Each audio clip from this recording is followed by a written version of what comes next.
Magoala ni jatend migao mar pur Mithika Linturi kawuono sidayanga wuodh mbolea maromo tan 47,000 kowuok e wath ma Mombasa kichwalo ne jopur matinde gwenge mopogore pacho ka India mangima. Kane olose wath ma Mombasa kuma ne oromo ne meli mane okelo mbolea no kowuok e piny mar Russia.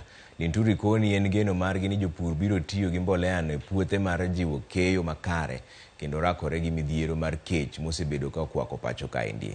Mbolea no mabende romo gunde 956 mag kilo 50 mokele pacho ka gi KTDA en mana bath tan 92,000 monego beni duto chope pacho ka India dwe manyien.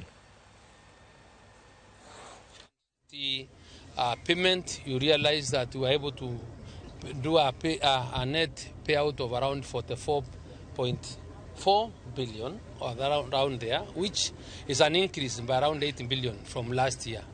So we want to ensure that this year we are able to increase the production. We are also able to increase productivity.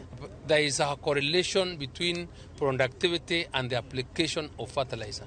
So I'm asking the farmers to double their efforts this year, apply more fertilizer, because we will be able to get more of green leaf from our small farms because of application of greater quantity of fertilizer. So we are selling fertilizer at 2,500. So I'm asking our maize farmers, our rice farmers to take advantage of this initiative